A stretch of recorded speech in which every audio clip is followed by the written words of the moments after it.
Era el primer año del reinado de Darío, el Medo, hijo de Asuero, quien llegó a ser rey de los babilonios. Durante el primer año del reinado, yo, Daniel, al estudiar la palabra del Señor, según fue revelada al profeta Jeremías, aprendí que Jerusalén debía quedar en desolación durante 70 años. Así que dirigí mis ruegos al Señor Dios en oración y ayuno.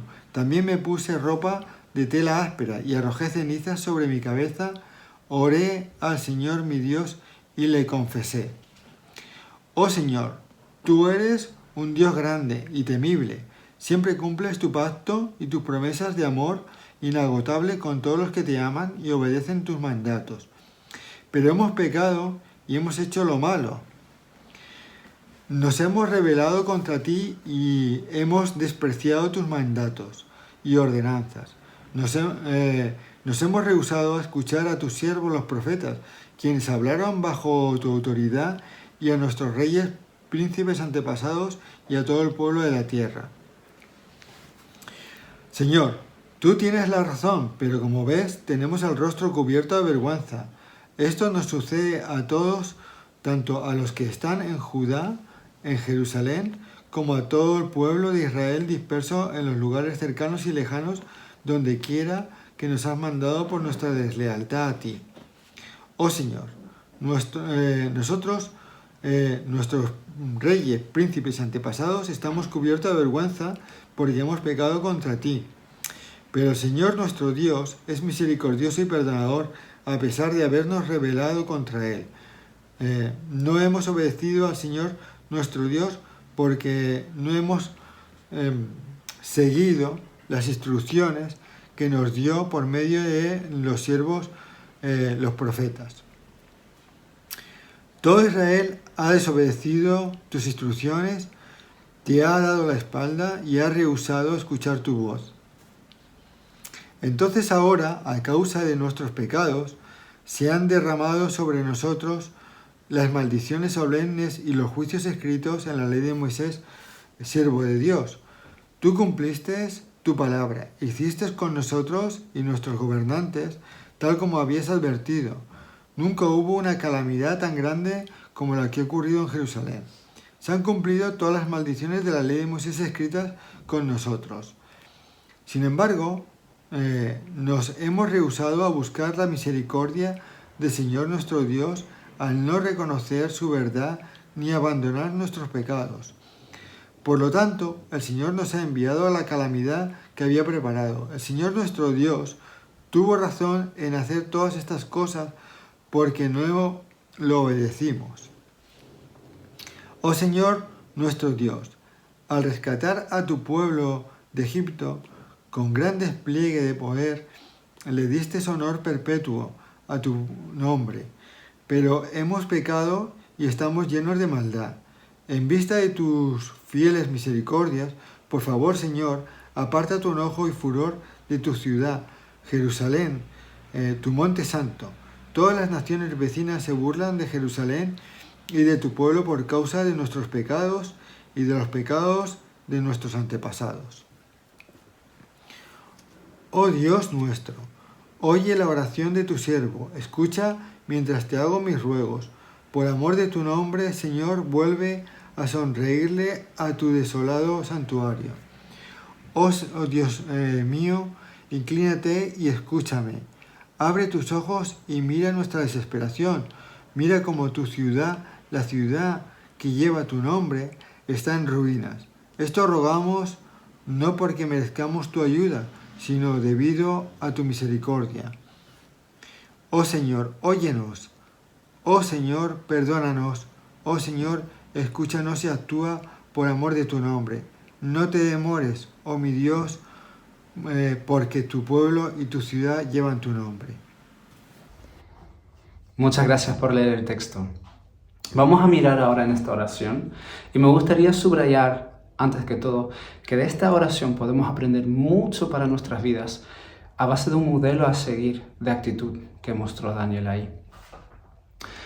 Para tener un poco de contexto, Daniel como persona se nos representa en la Biblia como una persona muy devota al Señor, fiel a Él a pesar de dificultades o circunstancias difíciles, pero también muy justa. No sabemos de ningún error que Él cometió, o la Biblia no nos reporta eso. Aún así, vemos que Daniel tuvo esa actitud de también pedir perdón por sus propios pecados. No se leyó, es justo el versículo siguiente, el versículo 20, que dice que Daniel siguió pidiendo perdón por sus propios pecados y los pecados de su pueblo. Israel en este tiempo, bueno, antes de que se creó esa oración, Israel ha sido derrotado de Babilonia y muchos israelitas han sido capturados, entre ellos Daniel y algunos de sus amigos. Entonces Daniel estuvo viviendo en exilio en Babilonia, pero ellos se mantuvieron fiel al Señor. Quisieron guardar los mandatos de Dios a pesar de un entorno que no quería que siguiesen a Dios. Daniel destacó por la sabiduría que el Señor le había dado y también por su capacidad de entender sueños e interpretarlos. Y entonces él estuvo trabajando para varios reyes en el reino de Babilonia, pero también hasta los medo-persas. Y él siempre ha sido un trabajador ahí. No sabemos de ningún mal que hizo, pero a pesar de eso se mantuvo fiel a su Dios. Y así Daniel destaca de muchos otros personajes en la Biblia, porque de muchos otros también modelos a seguir sabemos muy bien de errores graves que cometieron, pero Daniel no. Y aún así tenemos esta oración de Daniel.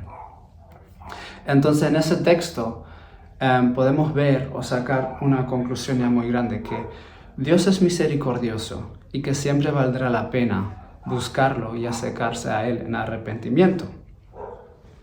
Los primeros 2 versículos nos dan un poco de contexto, también que Daniel estudió la palabra de Dios que tenían en ese entonces a base de los profetas, los mandatos de Moisés, y él también se mantuvo con frecuencia en oración y también ayunaba. Eso leemos también en otras partes de ese libro.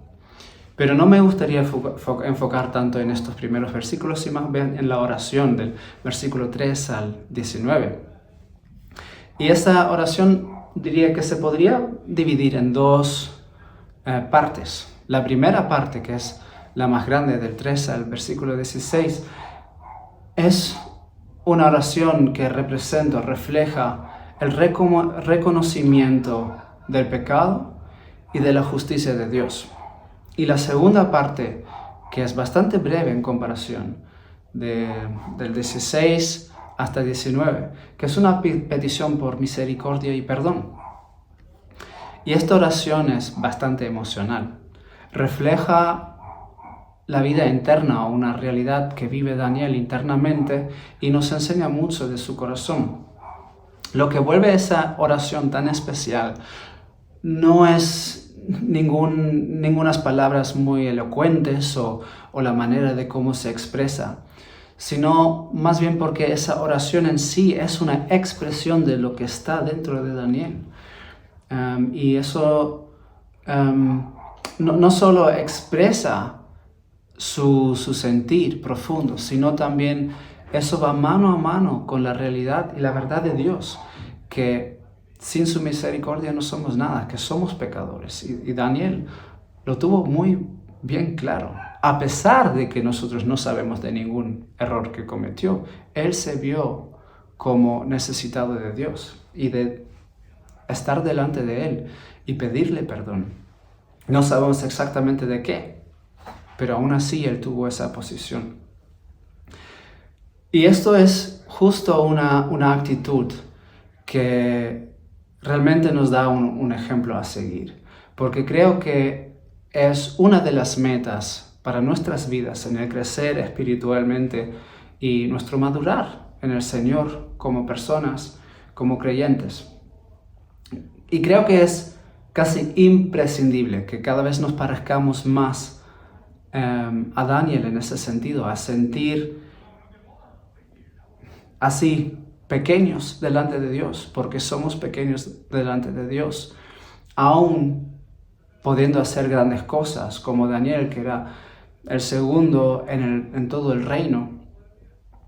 Aún así, él se vio delante de Dios y dijo, yo soy poco, ¿no? Y creo que son esos dos puntos de reconocer que somos pecadores y que Dios es justo y que Dios es el único que es capaz de salvar. Daniel nos enseña ese desarrollo, o sea, esa primera parte de reconocimiento de pecado, de lo que hizo mal, de la justicia de Dios y que todo lo que Dios hace es justo. Es una expresión de todo el proceso interno que él vivió, que él piensa, y entonces no es por mucha palabrería, así decirlo, sino porque realmente es algo que trabaja en nosotros y esa oración lo refleja.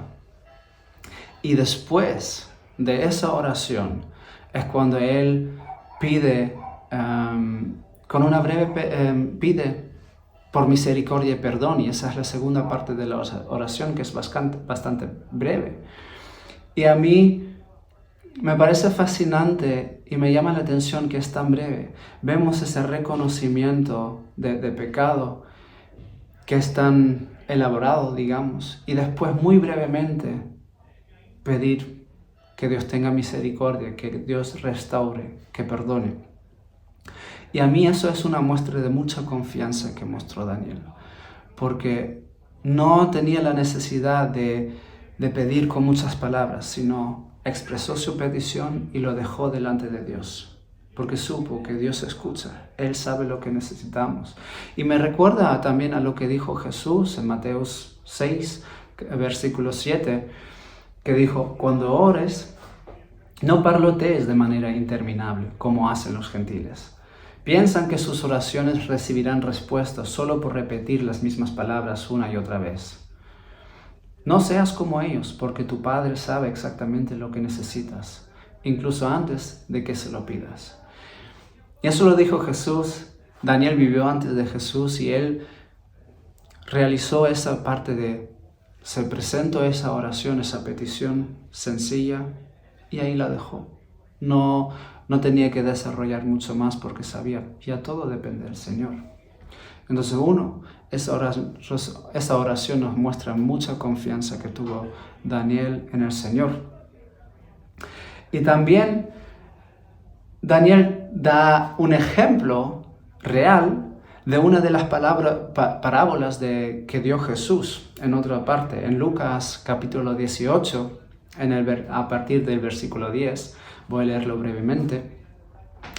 Jesús dijo, 2 hombres fueron al templo a orar. Uno era fariseo y el otro era un despreciado cobrador de impuestos. El fariseo, de pie, apartado de los demás, hizo la siguiente oración. Te agradezco, Dios, que no soy como otros, tramposos, pecadores, adúlteros. Para nada soy como ese cobrador de impuestos. Ayuno 2 veces a la semana y te doy el diezmo de mis ingresos. En cambio, el cobrador de impuestos se quedó a la distancia y ni siquiera se atrevía a levantar la mirada al cielo mientras oraba, sino que golpeó su pecho en señal de dolor mientras decía, oh Dios, ten compasión de mí, porque soy un pecador. Les digo que fue este pecador y no el fariseo quien regresó a su casa justificado delante de Dios, pues los que se exaltan a sí mismos serán humillados y los que se humillan serán exaltados. Y me parece fascinante porque Daniel es una de las personas que se pone en el mismo lugar con Noé y con Job, justas, devotas al Señor, fiel, que no sabemos ningún error de ellos. Bueno, de Daniel no sabemos ningún error. Y él estaba en posición, así decirlo, de hacer justo esa oración en la parábola de Jesús que hizo el fariseo. Pero vemos que la oración que él hizo tenía mucha semejanza con la oración del cobrador de impuestos. El pecador que vio, no tiene nada. Dios, por favor, ten misericordia de mí. pobre pecador. Y así Daniel refleja ya en el Antiguo Testamento ese ejemplo que Jesús nos da, que no nos jactemos a pesar de lo bien que podríamos hacer, sino que reconocemos que somos pecadores, que estamos en necesidad delante de Dios. Y Daniel cumple o da este modelo a seguir con esta oración también y nos enseña cómo se podría aplicar la parábola de Jesús y se ve ahí muy bien reflejado. Y vemos que en Daniel 9, lo dije antes en el versículo 20, dice Daniel: yo seguí orando y confesando mi pecado y el pecado de mi pueblo, rogándole al Señor mi Dios por Jerusalén, su monte santo.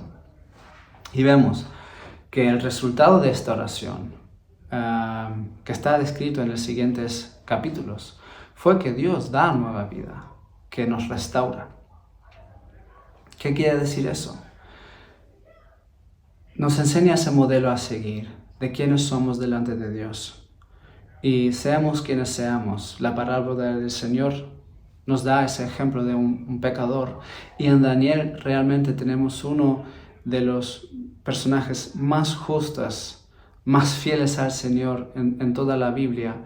Y ambos nos dice Jesús, han salido justificados, perdonados por esa actitud de soy pecador, Dios es justo, lo reconozco, pero lo vivió. Daniel tuvo toda la posibilidad de jactarse, tuvo toda la posibilidad de pensar bien de él, pero él supo que también él era pecador. Nosotros no sabemos qué errores cometió, él sí lo sabía y lo reconoció. Y así nosotros debemos seguir ese modelo a seguir y pedirle al Señor que nos enseñe cada vez más quiénes somos delante de Él, porque creo que ahí es donde encontramos realmente humildad verdadera, saber quiénes somos delante de Dios, saber quién es Dios y confiar en Él.